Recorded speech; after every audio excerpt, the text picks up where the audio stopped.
right, not this weekend, but next weekend. That would be a week from Sunday. Get a really great event going on. You still have some time to sign up and get ready for it. It is for the Santa Fe Thunder Half Marathon, 5K, and 1 mile walk. This is its 4th year. It's great for runners. It's even better for people who benefit from this incredible event. The race director at Global Running, Joseph Carnes, Global Running Culture, is here to talk about it. Good morning, Joseph. Thanks for coming in. Thank you, Matt. Good to be here. Okay, let's talk about the basis of this. It's a race just like a lot of them that we see. And you're expecting some, 1,500 runners up there? Yep. Okay, people still have time to sign up? Absolutely. Go to www.santafethunder.com to sign up. We've waived our late fee this year, so I'm excited to announce no that. kidding. Okay. And I also want to announce a special discount code. SA13 will get you $10 off the half marathon, and SA5 will get you $5 off the 5K or the 1 mile walk. No kidding. Okay, we have links to your website on ours at casa.com. What's the course like up there? If I'm thinking Santa Fe and I'm thinking half marathon, I'm thinking maybe a little hilly. You know, I'm a distance runner myself, and my partners in this event are distance runners, and so we designed the course with you in mind, Matt. It starts at Fort Marcy Park. Okay. It goes uphill the first 2 miles. We don't want you starting off too fast. In a half marathon, you do not want to do that. Right, it's easy From the 2 mile mark, it drops 1,300 feet over the next 10 miles to the finish line at Buffalo Thunder.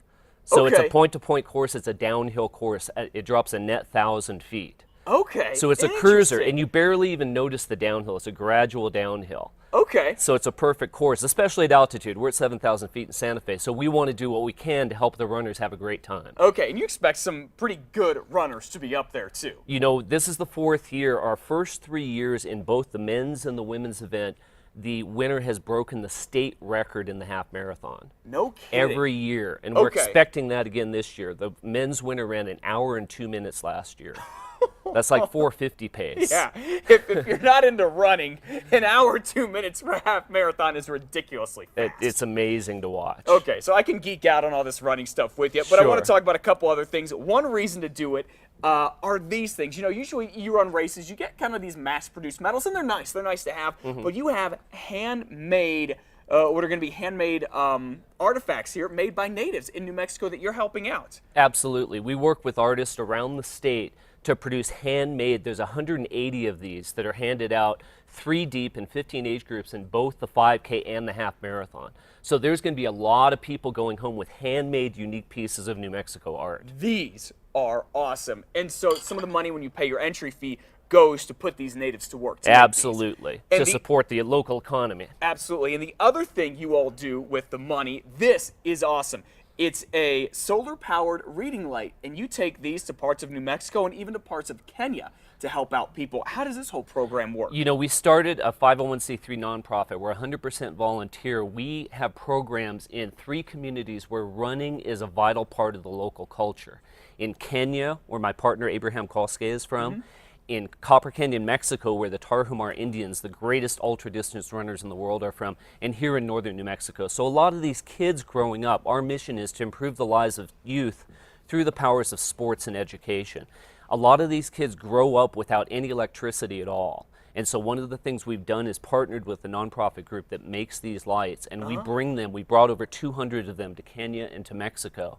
And, you know, it can really have a difference in a young person's life to be able to read at night after school. Yeah. You know, on the equator, it gets dark at 6 o'clock. Sure. It's 12 hours of light all year round. They may not have electricity or may not be able to afford it all the time. Exactly. So these, they charge during the day, and then they last for 5 hours every night. Exactly. All right, and they cost, you buy them at cost, they're $10 a piece. That's right. All right. And we will be selling these out at our race as well. And so if someone buys a light for themselves, as we talked about, you can use them for backpacking all over the place. So you can buy a light for yourself, and one additional light will go to help a child in Kenya or Copper Canyon, Mexico. So you go buy one of these, they'll cost you about $20 this next 20 weekend. bucks, exactly. And then you'll end up giving one we basically will bring to one. a child. That's right. That is awesome. You want to find out more about this and everything they do, all the good they're doing with Global Running Culture, head to our website, casa.com, click on the Casa blog. Again, it's a point-to-point downhill course. Pretty good for Santa Fe. You still have time to sign up. Remember, what are the discount codes, Joseph? SA13 for the half marathon and SA5 for the 5K. Okay, Joseph Carnes, thanks so much for sharing all this. Matt, it's a pleasure. It's a pleasure.